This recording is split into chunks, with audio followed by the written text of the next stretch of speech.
are showing our fashion fit before we're throwing our fashion fit.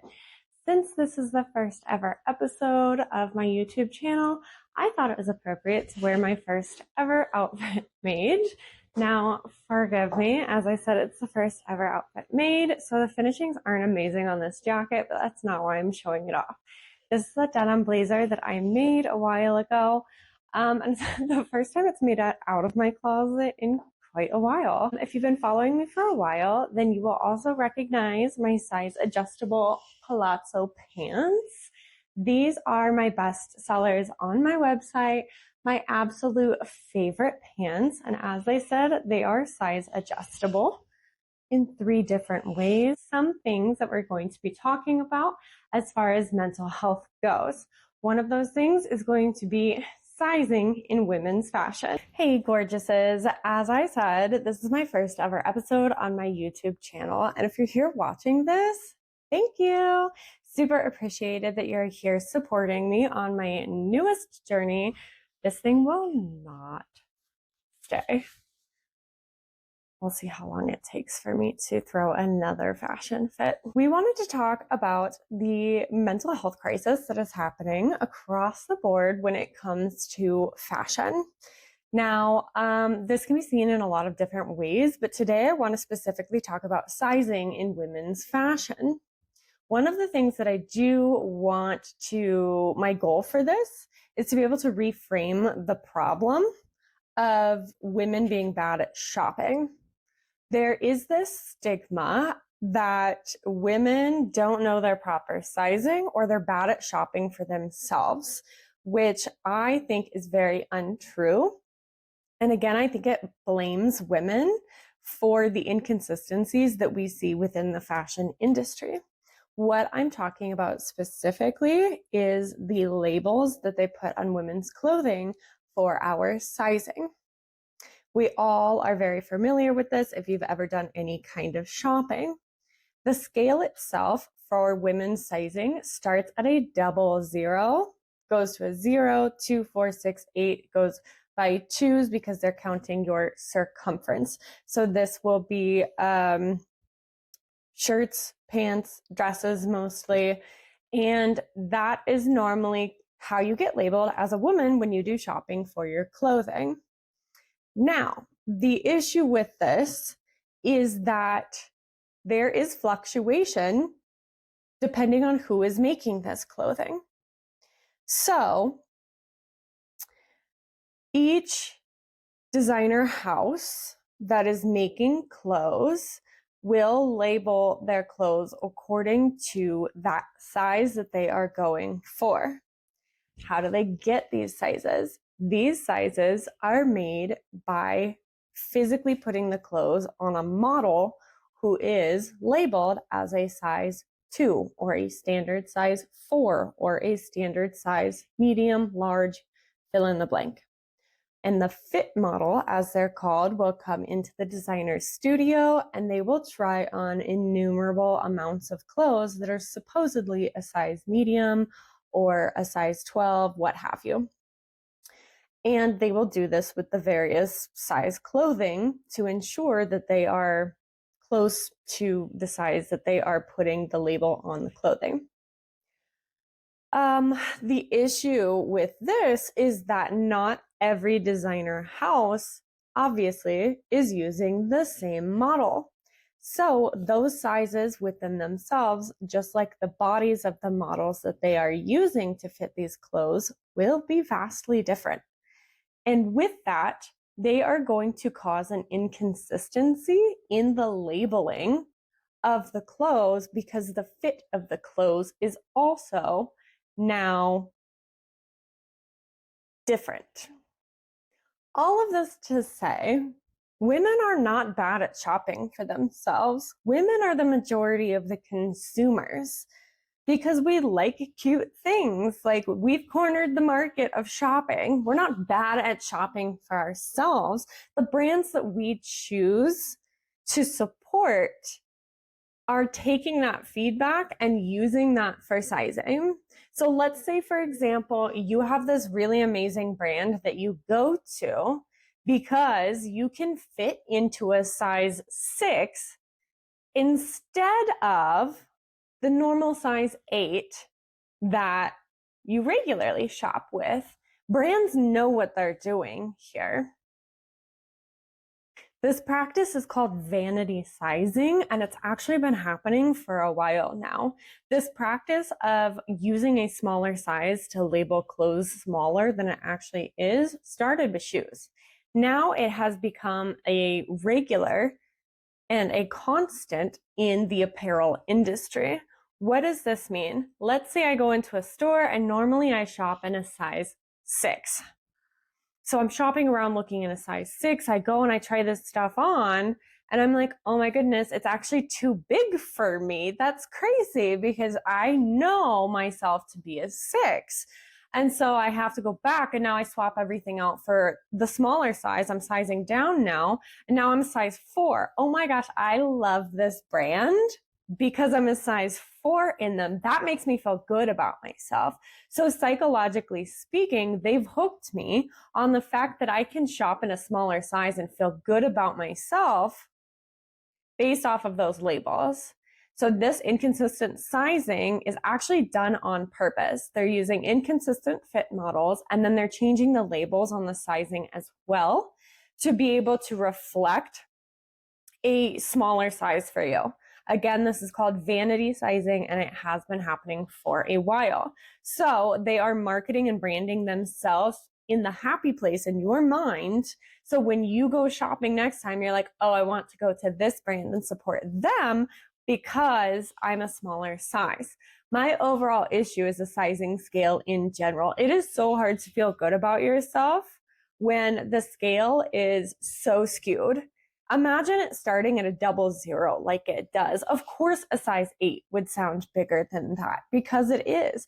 Of course, a size 16 would sound bigger than that because it is. And I'll give you another fun fact. Most fashion houses actually label anything bigger than a size 6 as plus size.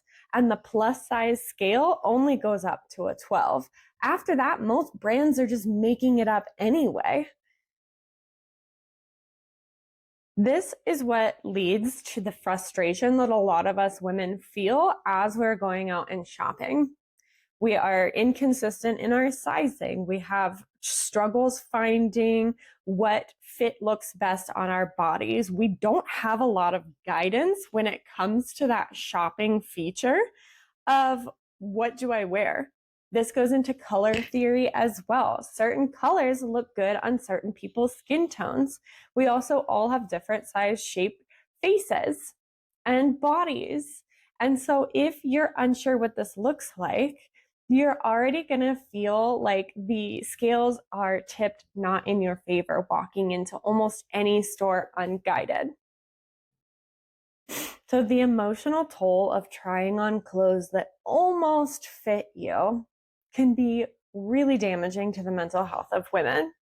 We are the only size, actually, that has plus size. If you think about it, it's misogynistic in itself. The men don't have plus sizing. It's only for women. So if you look at kids' clothes, it goes by their ages, which is pretty easy to tell and pretty on par with what it is. And then they've got size adjustable clothing and nobody bats an eye about it because they change sizes frequently. Well, so do women. So imagine if the clothes that you're wearing are now changing sizes because they're all using different models. And then you're also changing sizes because you're a woman and that's just what our bodies do. Of course, we're getting frustrated walking into stores. We're not bad at shopping for ourselves. We're just bad at finding brands that can be just as loyal to us as we are to them. And so this is a shopping crisis that we're having here, and it's really affecting women's mental health, and nobody wants to talk about it. But these are things as an insider, as being somebody who's in the fashion industry, has learned about that nobody is really discussing. And it's disgusting because I I would like to change that stigma. I would like this channel to be an open discourse of what the fashion industry has hidden in its everyday practices that are now causing us as women to be more body conscious and self-conscious about our bodies. I started to realize that the system was broken personally when I started in the fashion industry as a runway model. And a lot of you know this. I started when I was 9. I got signed to my mother agency. And over the years of my 6-year contract, I started to see all of the really ugly parts of an industry that are supposed to be existing around beauty. Now, that's a pretty loaded statement, and it's definitely a catch-22 because you need to have beautiful people as the faces of the beauty industry, which makes sense. But there's no opposite course for that. We just regularly expect these models to be super skinny. They're not healthy. They're just super skinny. And that's another stigma that we'll talk about in a later video, is the difference between skinny and healthy. And they are taking this and reframing it to basically spoon feed us this idea that if we don't look like these women, there's something wrong with us, which is completely inaccurate. There's nothing wrong with you. And there's a lot that's actually wrong with the fashion industry, which is what I'm here to educate you guys about. So I decided as a designer that I was going to create a safe space in the fashion industry for women. So if you fluctuate in sizing, if you are postpartum, if you just got pregnant, if you just like shopping and not having to look at a label, and believe me, I understand that, then this is a safe space for you. This is a space for you to love looking cute, but hate feeling uncomfortable with the way that the normal fashion industry operates. Because I hear you. And I don't think that there's enough of us making a ruckus about it. They thought that the change came when they were like, oh, we're going to put on plus size. Plus size is now going to be a thing, so you're welcome, as if they were doing us a favor by labeling us fat because we are bigger than a size 6. Do you want to know who a standard size 6 is? Pretty much everybody is bigger than a standard size 6. The scale starts at 00 and goes up every 2. So there's 5 sizes below a standard size 6 and everyone else is supposed to be considered plus size. That's just ridiculous in my opinion. So with that, the whole reframe I'm trying to get to, this thing needs to chill out. Anyway, the whole reframe that I'm trying to get to here is that the fashion industry is broken, and it has been for a long time. And it seemed like it's been floundering since the early 2000s to figure itself out. Because what they're not going to do is sit here and keep calling us fat, plus size. Now we have curvy. How about we just have regular sizing like the men do? They get to go by actual numbers that are their circumference, right? Have you ever shopped for men's clothing and it's like a 34, a 36? Okay, that's normal. But when our sizes start at 00, anything bigger than that's going to sound atrocious. My idea of an ideal fashion industry is size adjustable clothing, at least for women. Men, if you want to jump on this too, I love that. I mostly do women's wear. However, I can feel your guys' pain too. But the issue is that there has been this increasing amount of drama around the fashion industry and them trying to force us to be unhealthy and skinny because that's what sells on the runway. But the runway models and the average everyday consumer are two completely separate groups of people that they aren't connecting the pieces for anymore. So I would like to bridge that gap with my size adjustable clothing. And I think that this should be a standard. I think it would be a wonderful world that we could live in and cause us a lot less distress as women because we already go through so much. wouldn't it be nice to just be able to walk into a store and just grab something cute and shop by style instead of by size and shop by patterns instead of labels and be able to just go into the fitting room and adjust it to your size and be like, does my butt look good or not? Like, that's how I want to shop. I don't want to have to worry about a size. I don't want to have to worry about, is this going to shrink if I wash it? Because right now it fits, but if it gets any smaller, like a half of an inch from me washing it, I can't wear it anymore. And that's where this fast fashion starts to come into play as well, and how these longer lasting clothing of size adjustability would actually be sustainable too. If it can change sizes with you, then it can change with your changes throughout your lifetime. It would actually be better for you and your mental health and the planet if this was more of a standardized system instead of the exception. Now, I understand I can't come in here and be like, everybody should be doing this. First of all, that would be bad business for me if everybody was doing it. But on a grander scale, of course, I would like to see this. Of course, I would like to see everybody be able to express themselves through fashion without feeling bad about themselves. Now, another fun fact is that psychologically, as a lot of us know, we express ourselves through clothing, but we can also change the way that we feel about ourselves by our clothing as well.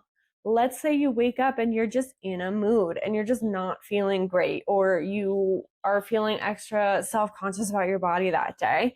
Instead of throwing on oversized black frumpy clothes that, you're like, I just want to hide myself. Psychologically speaking, if you go into your closet and you pick out a power outfit or something that makes you feel incredibly good about yourself, you'll actually start feeling better about yourself. And that is the concept behind my brand. I want that confidence boost to come from the outside in. I feel great on the outside and I want to feel great on the inside too.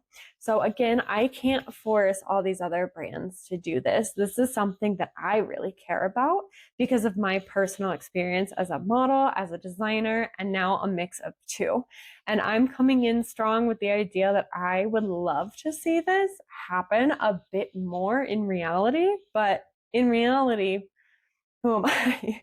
I can't go into any fashion house and be like, this is a standard that you guys need to implement immediately, because oh my goodness, the amount of layers they'd have to go through to peel back and strip everything and implement these would actually be more expensive for them and probably the consumers on the other end. So it's maybe not realistic, but I would like to see more of it. I would like to see more people just discussing how they feel about their clothes and their body. And I would like to see more body neutral and body positive clothing out there. And I also don't think it's a crazy idea that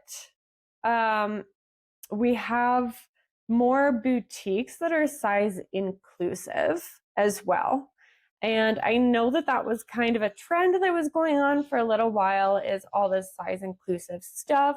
What that really means at the end of the day is that brands and designers have decided to just add more sizes to their inventory. So instead of just the regular, oh, we carry this in a size 4 to a size 12, because those are the most common sizes that get shopped for, now we carry the outliers, the ones on the outside of the scale. So instead of that 4 to 12, now we carry everything from a 00 to a size 20. And so that's really what size inclusivity means when you're talking about like a boutique or a designer standpoint, is that they're just adding more sizes to their inventory.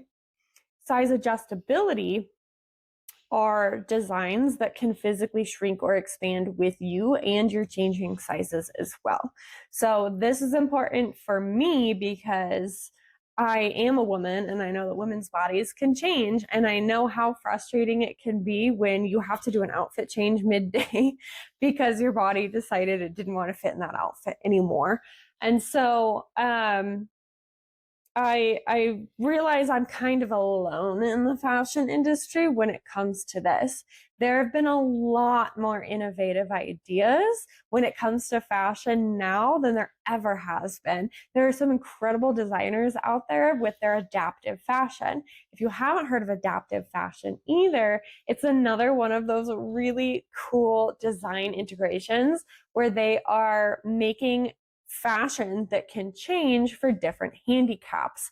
Now, I'm not very well versed in adaptive fashion. I just know that they're hella cool and you should go check some out. I will drop some of my favorite adaptive designers in the bottom. And I don't really know the mechanics of it, but I do know that some of them have like zippers on the side if you wear prosthetics for your legs and you need to be able to open up the sides of your pants for easier access. That's one of those things, which if regular design houses have never thought of that problem before. And so I feel like we're in this phase right now where people are experimenting more with their fashion to be functional. And this started to happen at the turn of the legging era.